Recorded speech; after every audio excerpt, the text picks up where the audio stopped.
Hi, gang. Where have I been? Who cares? You want to see Megalith? Here you go. So it's been a while, right, since I uploaded, but I haven't stopped like deck building at all.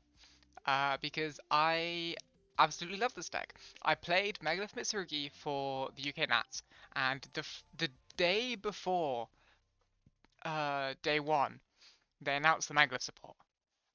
And I was just like mind blown. I was like, they've just rewarded me for playing one of my favorite decks ever at a big event, and like hell yeah. So you know, I knew that people would then be thinking, okay, how do you play this deck with the new support? And it's this, it's this. Also, uh, check out I have a Genesys list for Megalith, for pure Megalith and for Mitsurugi Megalith. Both will be at the end of this video after the Megalith TCG advanced profile. So yeah, so what is this? What are we doing with it? Um, as you may have told, if you watch the previous profile, this is very similar. Because yes, the new support does not change that much. It does not change that much. I'm gonna go over all three cards for the new support. Um, because they're important. They don't change a lot. They're not like, oh, you play three of everything, but they're still all very good. Now, first of all, you've got the new spell card, Anastasis. This card is pretty nice. On activation, you discard a card and then add two Megalith monsters, a 4 or lower and an 8 or higher from your deck to your hand. You can only use that effect once per turn, hard once per turn. And the second effect is soft once per turn, but doesn't. Well, no, the second effect is not soft once per turn. The second effect is you get one of the following effects each per turn. So when you summon a Megalith, when you ritual summon a Megalith monster, you can either draw two, discard one, or tribute one monster your opponent controls. Importantly, does not target, does not destroy, does not banish. That's crazy removal just for ritual summoning a Megalith monster. And you will get both of these effects if you ritual summon twice in the turn. This card is really nice. It's a really big consistency boost. It really helps you like beat hands that are kind of awkward. If you have the Anastasis and like nothing else, it kind of plays on its own almost. You need like Anastasis plus a discard plus like a monster that has 4 stars, which is why we've like loaded up on so many like good monsters, and all your spells and traps basically get you to more monsters. So Anastasis, if you're seeing Anastasis, you should be able to play by seeing this. Importantly, by the way, the effect to draw to discard one, that does discard for effect, so it does trigger Night Sword Serpent. It does trigger Night Sword Serpent because it is being sent to the graveyard by card effect. Next up, you've got we'll talk about the 12 first. You've got Megalith Notre Plura, which can only be ritual summoned with a Megalith, whatever. Must be ritual summoned using only ritual monsters. Not that important because yeah, most of our deck, but it does mean you can't like use Saji or Kusanagi or Aramasa or Night Sword Serpent, which doesn't really matter that much.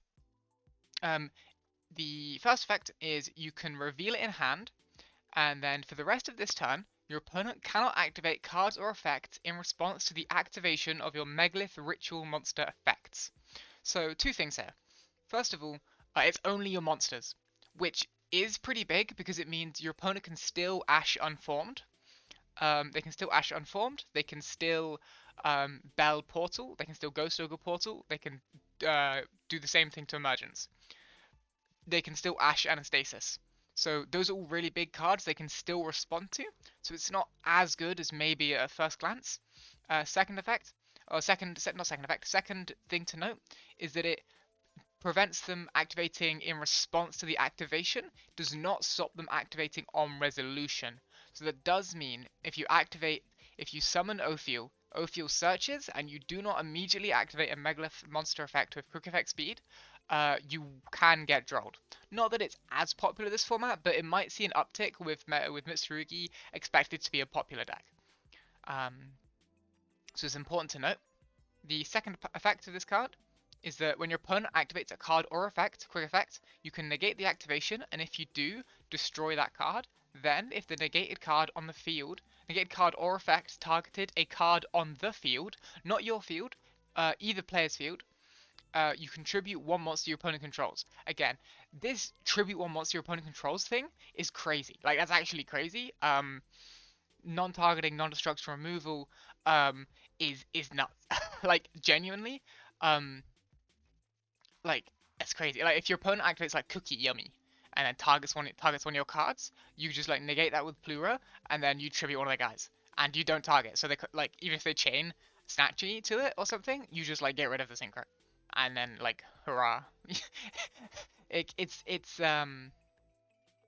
It's nuts. Now you notice it's one of. That is because there are basically two important things about this card that make me not want to play it at 3. Because you might think it's just an instant 3 off, with it being like okay, your opponent can't respond. First of all, it doesn't do anything, like, on its own. Like, if you draw this, it doesn't do anything. Granted, you should be drawing other cards with it as well, but it just doesn't do anything on its own, which is not really a trait I like to have in the cards. This could be excused if its level was an 8 or a 4, or honestly, if its level was 16, it would be a bit better. But no, so you can't tribute it for Unformed because Unformed needs you to tribute exactly double the levels. So that's kind of awkward. There's no level 6 Megalith. If they print a level 6 Megalith and it's playable, then you probably would max out. I probably would max out on Plura if they printed a playable level 6 Megalith. I don't think they will though. Or even like imagine they print like a Megalith that's treated as a level 6 in the deck. Like, could you imagine? No, me neither. But it could happen. Now, this is the card I was the most excited for when I saw the 3 new cards, and that is Fullock.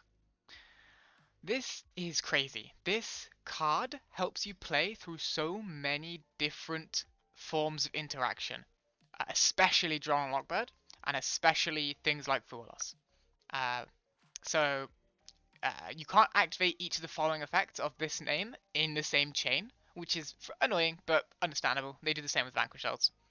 On Ritual Summon, you can add one Megalith card from your graveyard to your hand. Any Megalith card. So that could be a Ritual monster, that could be Unformed again. And then in the main phase, quick effect, you can Ritual Summon a Megalith monster from your graveyard by using monsters from hand or field, including itself. This is crazy. So imagine this, right? You activate Unformed, you special summon Fullock, right? So you've gone Haegith. Haegith has grabbed you Unformed, and then you've been drolled. You've been drolled like immediately on the Unformed. So then you can go activate Unformed, tribute off the Haegith, summon Fool. Fool can add back whatever, not the Haegith, but can add back anything else. And then you can go Fool effect to Ritual, use what you just added back, summon the Fullock from deck. Fullock can add back the Unformed again, so you can then set the Unformed for interaction on the opponent's turn. And then again on the opponent's turn, your Fullock can Ritual summon out the Haegith to get a search. The Oath, an Oath, if you've got an Oath in graveyard, you summon that to get a search. Like, so many crazy things this Fullock can do. Same with things like Fool Loss. If you don't want to chain Unforms together, you can, because of Fool Loss, you can now use Fullock to deny them a draw because you are summoning the Haegith out from the graveyard. Same thing with Perulia if you also come across people playing that. So it's very nice. And thirdly, this means you get to cut down Bethel to 1 copy as opposed to 2 copies I was playing before. Because before, if you opened your Bethel, you could no longer summon it off of Fool, which could be an issue because you kind of wanted to keep it in deck to have Fool be your Bethel jump scare. But now, if you do draw the Bethel, you can use Fullock to just Ritual summon the Bethel out from the graveyard instead of using Fool to summon it from deck, and that way you still get your Bethel jump scare, which is very nice. So that is those are the 3 new cards. Personally, I'm playing 2 Anastasis, 1 Fullock, and 1 Fulra or Plura. Um, as for the rest of this deck, not much has changed. We've added back in Portal because in the current format, grinding does happen more and more. Like you are going past turn 1 and 3. Um, as the last format, Malice and Ryzeal, it didn't really happen that often. Like it could, but meh. But now it definitely does. So you want to have a way to get your resources back, and the battle protection is also nice. Um, and then we're playing pre-prep and mirror. These can honestly be anything. These are kind of 4 empty slots, basically. I'm currently trying just 40 engine cards because I think this deck can eat through interactions if you just have so much engine. That's why I'm trying pre-prep and the mirror, obviously. So you can add the Habakiri, you can grab the mirror, and then the mirror then now serves as a discard for Anastasis later on in the turn. So it does give you that free card to discard for Anastasis, which is nice, right? We always like having free cards, and then it even shuffles itself back later on when you tribute your Habakiri or Mitsurugis. Um, we are also playing Night Sword because it means that one Habakiri now will convert into like Megalith and Mitsurugi combos together, which is really, really, really nice. Now, you might be thinking, how are you bridging from Megalith to Mitsurugi if you don't open Habakiri? You don't open any Mitsurugis. How are you bridging? And the answer is simple. Um, and that is the new TCG exclusive Link monster that came out in Duelist Advance. Its name is Ashlan U1000, and it needs 2 monsters with different types and attributes. How are you getting that in Megalith? They're all rocks. Aha, that's no worries, my friend. You just make Dugaris. Dugaris draws 2. Like you see more engine, or you just reborn a guy.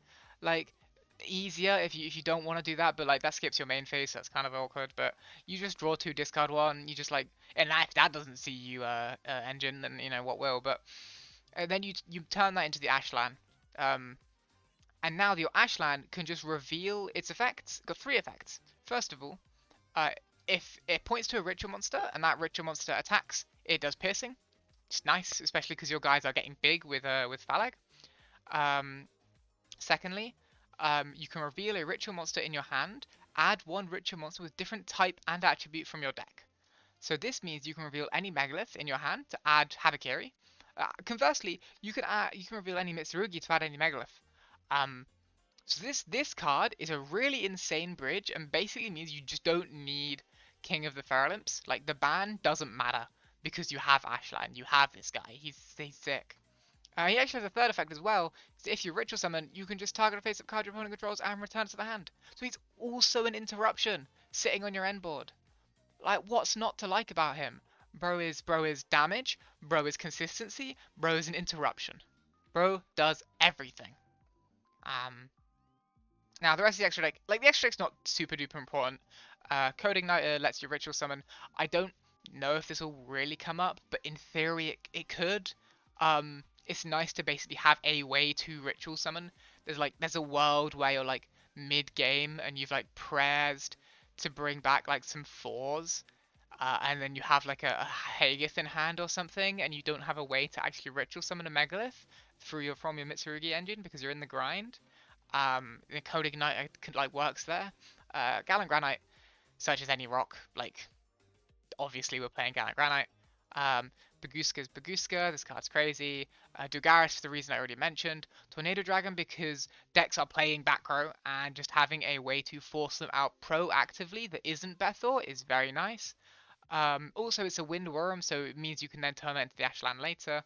Light Dragon is also nice, so its important effect here is that if a monster you control would be destroyed by card effects, you can detach material instead. Notably, this part of the effect is not once per turn, so what that means is that against anyone else playing Mitsurugi, you can just protect your board from the Murokuma board wipe. It also means that you can protect your board from like a cookie destruction. It also means that you can protect your board from Ryzen destruction. Like you get the picture. forced release, randomly destroying a card. It protects you from that. Like it comes up, and it's nice to stick on the end board just so that Mitsurugi doesn't go, okay, here's a Murakumo, and wipe your board. You know. Um, Typhon, Typhon, Zeus. We're playing enough extra deck monsters. Ashlan, I've already explained. Dynamondo is crazy. I don't need to explain how good this card is. Literally, it's just SP but better. Like it's better SP. Like you just put back your own resources, you shuffle your opponent's resources back, you can then tribute it, summon back out your Megalith. Um, what's really cool is that you can now summon back Fullock with this, and then Fullock can now summon back the Fool, which will then count as the Fool being ritual summoned, meaning that you can now use the Fool to add back your resource to then ritual from deck. So this lets you layer your interaction very well, especially with Thork. Um, Gorgon, because there isn't like loads to play. Like the deck doesn't need its extra deck much. But it needs enough that I don't want to play Extravagance. Also, withdrawing kind of like a decent amount. And this card is not horrendous. It does give you a really easy out to Liger Dancer. That's what this card does. Because you look at your opponent's Liger Dancer and you go, okay, I summon this in front of Liger. Um, like I'm now bigger than Liger. So what you do is that you threaten you just make it with IP. You put two bodies on board, you make IP. You take your third body, you make this, and you go, okay, this can't be destroyed by card effects because it was made by IP. It's now bigger than Liger. You cannot out this Lunalight. Like Lunalight can't out it this turn. You just beat over the Liger Dancer and then you kill them. IP because IP, SP because SP. Lizardos is like nice. Like it's just a good utility card. You can use it to like drop an opponent's monster to really small.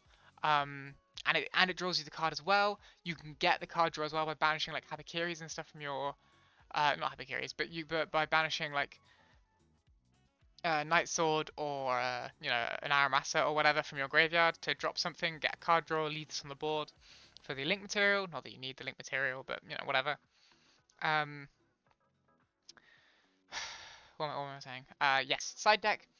3 Ash, you go first with the Ash Blossom mostly. You can put it in going second against Branded, but it hits full loss. It hits like your Charmies. You're a big combo deck, you know. Um, Phantasme for like Malice because that deck is still real, I promise you. You also can do it against Yummy on their first Snatchy summon. It lets you dig for Aratron, and then it acts as material for Aratron to then ritual summon out like Fool, which is really nice. Fua because go second, activate Fualos, good card. Nib because you can search it with Gallant Granite if you want to, but also like Nib. And then Coolbuy going first, you just throw that in. And then we're playing 2 Plura in the side. Now this is like interesting because why are we doing this? I just said you don't want to play 3, and you are correct.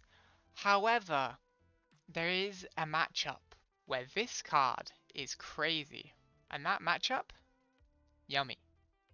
This card single-handedly just makes the Yummy matchup so much easier. Because how do the Yummy Synchros interact with you? Huh? Oh, oh, what's that? They have to respond. They have to activate a card or effect. They have to activate in response to a card or effect. So does that mean that they can't use the synchros? Seems pretty good to me. Not to mention, right, you can layer the Megalith monster effects like you do in Branded, like you do in all these other decks that have this kind of like your opponent can't respond restriction on them. You will basically layer your Megalith monster effects in such a way that you are never really giving your opponent a chance to respond. So, for example, say you have Anastasis active on your board. You special summon out you ritual summon out Fool. You go, okay, I'm going to activate Anastasis Chainlink 1 to draw, and then Fool Chainlink 2 to add back. So then you add back the Fool, Anastasis draws you cards, discards a card, and then you go, okay, immediately on this effect resolution, with my player priority to activate quick effects, I'm going to activate the Megalith Fool. Your opponent now can no longer respond to you, so you then ritual summon by attributing something, And then you can summon out like Hagith from deck, and you go, okay, well I'm gonna activate Hagith, and now Hagith is gonna search me a spell card, and you've just done a bunch of actions, and your opponent can't respond. And you can do the same thing with like Bethel. Um, it's just very nice to block things like Portal. You can block Emergence. You can block Anastasis. Um, all of these types of things, and with the Mitsurugis as well. Say you go, I'm gonna use Fool to ritual summon. I'm gonna tribute off a Aramasa in hand or a Habakiri in hand. I'm gonna summon. Okay, well I'm just gonna like put these guys as Chainlink 1 and put my Megalith as Chainlink 2. That way my opponent can't respond to them. Same thing with a common interaction that you can do is like Fool tribute off Murakumo to summon, and then now your Fool is going to summon, say, Bethel or Hagith, and your Murakumo is also going to trigger in the graveyard. But because your Hagith is Chainlink 2, your opponent can't respond at all to your Murakumo. They can't Bestial you, they can't Crow you, none of this stuff. So it's very nice. It's very nice to just do these things. It almost makes me want the for Plura in hand to be a quick effect, but it's probably best that it isn't. Yes, okay. So we'll jump in. We'll do the usual. We'll do a test hand. We'll do a test hand. We will show you what happens. What is? Oh, we've drawn mirror, of course. Wow, this is a hand. Still playable though. It looks not very good. It does not look very good. Will agree with you. Still very playable though. Because we activate Anastasis, use the effect, pitch the mirror, and we're adding a 4 and a 2. So what we're going to do here is we're going to add a copy of Aratron. You typically want to make Aratron like your first, like the one you're using to ritual summon primarily. But we're going to add the Aratron. We're going to add an Ophiel here. Next up, we're going to activate Unformed, tributing off this Aratron. And we are then going to summon Hagith. We're going to go Anastasis Chainlink 1, Hagith Chainlink 2. These don't really matter. It kind of depends what you want, what interactions you want to play around. It doesn't matter too much. Hagith Chainlink 2 is going to grab a copy of again, it doesn't matter too much. We'll grab a copy of Portal just so we can keep getting resources. And then we're gonna draw 2, discard a card. We'll draw 2. Wow, that is We'll just discard the Fool. It doesn't typically matter. We'll activate the Portal. We'll then activate the Hagith, tribute it off. We'll summon the Fool from hand. We'll go Chainlink 1 Fool. We could add back Portal here, but I don't really want to yet. So we'll go Fool, we'll add back the Aratron. Importantly, we have not used Aratron to ritual summon yet. So that's what we're going to do now. We'll use Aratron, we'll discard itself, we'll use the Ophiel as material, we'll summon the Ophiel in hand. Activate Ophiel effects. Ophiel is going to grab us any level 4, it doesn't typically matter.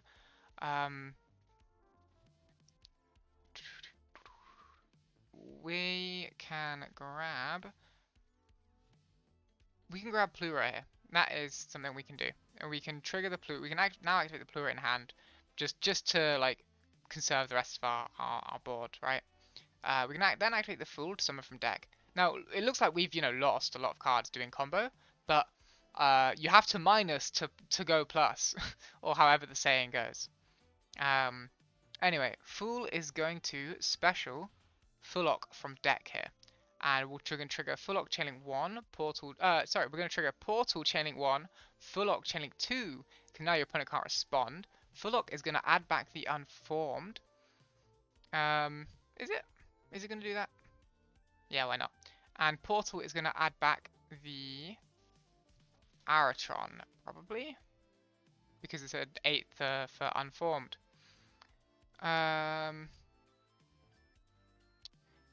The thing about this deck is that it's very free flow.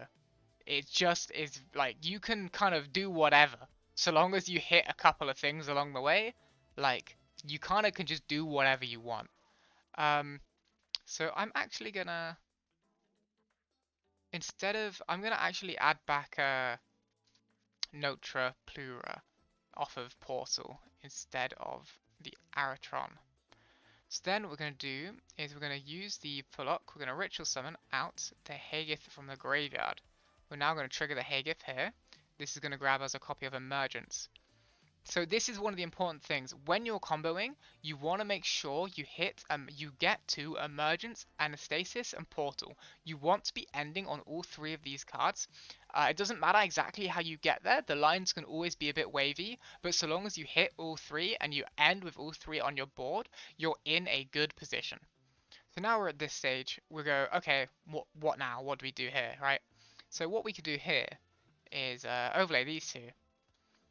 And we can make... You could honestly make Lizardos here, but we're gonna make Dugaris here. We're gonna make Dugaris. And we're just gonna go Dugaris effect to draw 2, discard 1. Draw 2. Yo, we hit the Sagi. Prep is dead because we did discard the mirror. Sagi doesn't do too much because we already have Ritual in hand. This has to be when the big name's attributed, right? Yeah. So, we've still not normal summoned, importantly. I think the play here is we discard the pre-prep. And then what we can do is we can actually normal summon Sagi here. And then trigger the Sagi. Sorry, trigger the Sagi on board. Use Sagi's effect to grab prayers. This case actually doesn't matter, like, this isn't important. We add the prayers. And then we can link off these two for our copy of Ashlan. Hell yeah. We trigger Ashlan, revealing the Plura in hand. That is going to add us a copy of Habakiri. Also, remember what I was saying about going minus to go plus? Look how many cards we have in hand. We're gaming. We're going to activate the Habakiri in the hand. We're going to special something out. Doesn't really matter. We can special out Anastasis from deck. Anastasis? Aramasa from deck. We're going to tribute off the Aramasa. We're then going to trigger Aramasa's effect, and we're going to add a second. Nah, we'll just add Murakumo. We'll just add Murakumo to hand. Then what we can do is we can activate the ritual here to ritual summon. We're going to use the Nightsword Serpent and the Kusanagi in deck. And we're going to summon out Murakumo. We'll trigger both of these. Nightsword will special itself. Kusanagi will add back. Does it really matter? Not particularly, but we can add back the ritual for follow-up, I suppose. Next up, we can now activate Unformed. Unformed will tribute off this Habakiri in our hand to special summon a... we've gone through double O fuel, have we? Gone through double O fuel? Oh, we have. Oh yeah, we drew the second one. Yeah. So in that case, we can special Ock can draw a card. It doesn't particularly matter. Hagith will just get us another Unformed, which is useful if our board gets broken. So grab the Hagith. We'll trigger the Hagith. We'll trigger the Habakiri as chaining 1. The Hagith is chaining 2. Hagith will grab a copy of Unformed, and Habakiri will grab a copy of. We want an. Can't grab itself. We'll grab the prayers. It doesn't particularly matter, but it's nice. It means we can use prayers proactively now.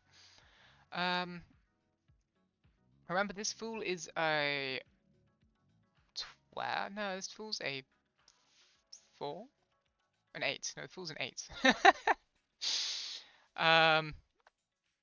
Yeah. Okay. So what we can do now is we can use the Unformed. Like, there's so many things we can do, right? We can do this. We'll use the Hagith. We'll tribute off the Hagith and the Murakumo. We will special summon Fuller from deck, from hand. We'll trigger the Murakumo. We will special summon it back out, and we will grab a search. We will pick up another copy of Habakiri. Then we can activate the prayers. No effect to tribute. just bring back the copy of Aramasa, and then overlay these two for your copy of Light Dragon Agnista. So now you're looking at this board, and so what are we ending on here? This is the typical end board. This is what you are getting to a lot of the time, and you want to aim for something along these lines, right? Things can change, but blind, when I'm making a board blind, oh yeah, this mirror engrave should have triggered, by the way, so this should be in the bottom of the deck. Um, uh, when you're trying to build a board, this is roughly what you're aiming for towards, because this is so much interaction and so many resources and so many layered points of interaction. So what is this in paper? Okay, so Omni Negate off of Plura, Pseudo Omni Negate off of Murokuma. There's two Omnis. All of this has card effect destruction protection twice. Um, Ashland is a bounce when you ritual summon, which is what you are doing this off of Fool. Anastasis is a draw 2, discard 1 when you ritual summon, or you're getting both because you can emergence to bring back your Fullock, and then Fullock.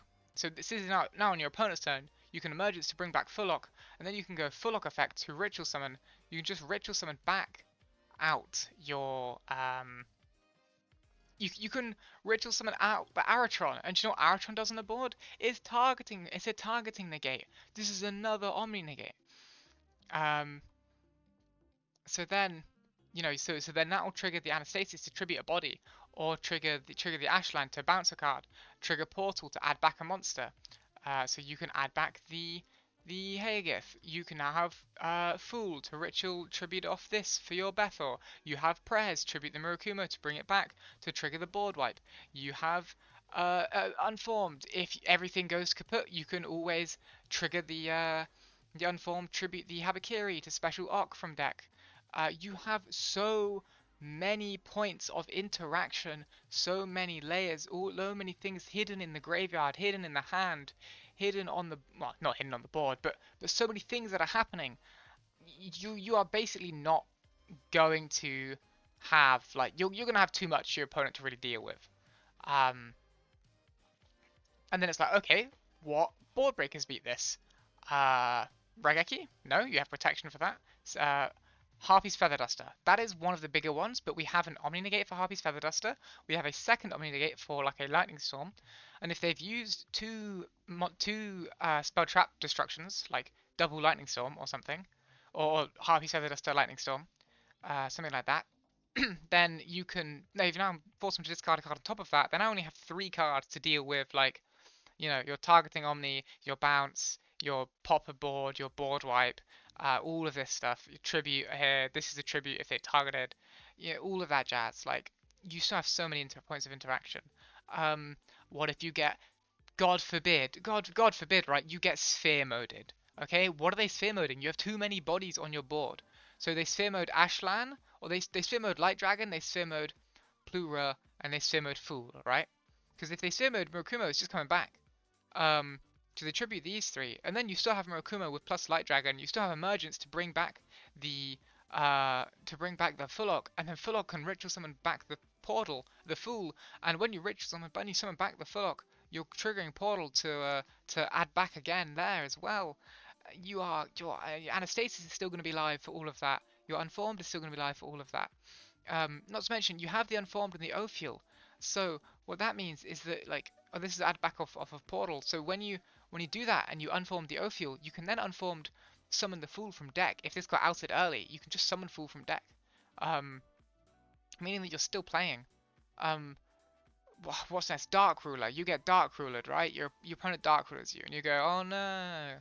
Anyway, you have Unformed, and you can go, because this Fool, no, because it's getting negated, so it doesn't have its level anymore, but still, you can Prez tribute off the Murakumo, bring it back, and then that's an point of interaction there. You have Emergence to bring back the Fullock, and because you have a second Fool engrave here, your Fullock can summon itself back, and then it can use its effect after your opponent's Dark Rulered to just ritual summon the Fool from this graveyard. Or you bring back any other 4, and then you tribute it off with Unformed to summon back a Fool from deck. So you still have and then once your Fool is live, you still have so many points of interaction. Um, because also emergence, what you can do with emergence is when emergence, the monster that emergence summons, it gets put to the bottom of the deck, right? And when it leaves the field. So what you can do is on your opponent's turn. So say we're literally in this board state right now. This Ophiel was discarded. This Ophiel was added back off portal. So first action, your opponent activates Dark Ruler here, right? And you go, okay. So what I'm going to do is I'm going to activate Emergence. I'm going to bring back Fullock. But you're not going to activate the Fullock effect. You're going to trigger the portal. And you're going to go portal is going to add back Habakiri. And then actually we've already got Habakiri in hand, so this can actually be a Ophiel. It doesn't really matter. But we'll add back Aratron. Actually, this is the best. Aratron is the card you want to try and keep in hand on the opponent's turn because it is a quick effect ritual summon from your hand. But then you can trigger the Unformed. You can activate Unformed, tribute off this Fullock. This will go to the bottom of the deck. You'll summon out a Fool from deck. This is a ritual summon. So now your Fool is ritual summoned. This will trigger, add back another card. So you add back, say the Ophiel. And then you can go trigger the Fool, tribute off the Plura, and you can summon Bethel from deck if you want. You can just board wipe them with Bethel right here. Or what you can do is you can summon out Fullock here. Then Fullock will trigger here to add back, and it can add back the like whatever. What you can do is you can add back the where are we going with this? I'm not gonna trigger that. You can add back the any name like you look how many cards you've got in hand, like, and then you can use the Fullock, use itself, use an 8, use the Habakiri, and you can just summon back your Omni Negate. So you then re-get your Omni Negate through a Dark Ruler. That will trigger your Anastasis, that will draw you cards, you discard a card, that will tribute, all of these ritual summons will trigger these. You are still gaming, you still have prayers, you still have tribute off for a board wipe. Like you still have so much. This deck is crazy gas. It basically the board breakers aren't gonna beat it. And it can be a bit weak to hand traps, but not that much. So let me reset, because that first hand you saw was weak to like one Ash Blossom. I agree. And that is because that is the type of hand you're gonna happen. But that happens with every deck. This hand right here, this hand goes crazy. This is draw phase prayers. That gets ashed. You go, okay, still draw phase unformed. Tribute the Aratron. Summon, blah, blah, blah, blah, blah. You just go. You go off from there. It's got a bunch of plays. This hand, I mean, this is all Mitsurugi's, but it does bridge. You do bridge here, and this does do it. What is this? This hand, yeah, this does it. This does it. You've even drawn the Plura, but yeah, you got Habakiri, so that is full combo.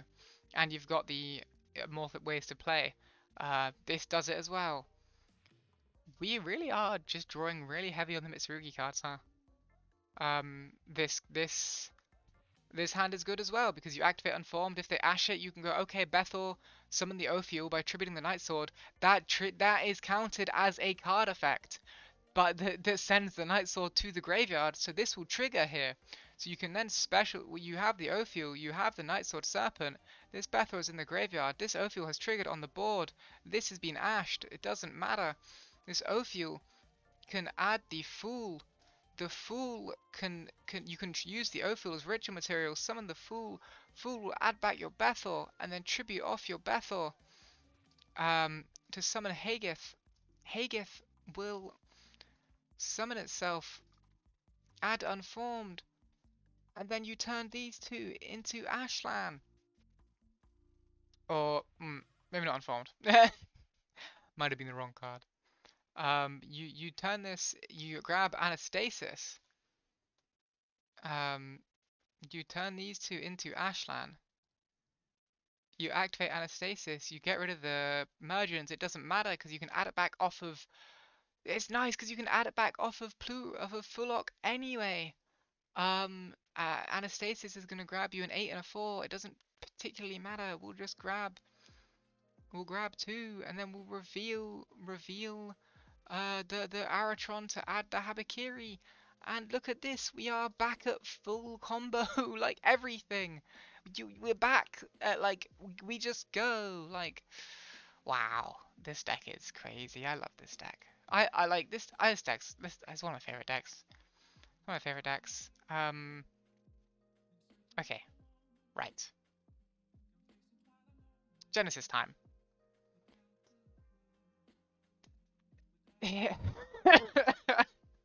It's just Megalith.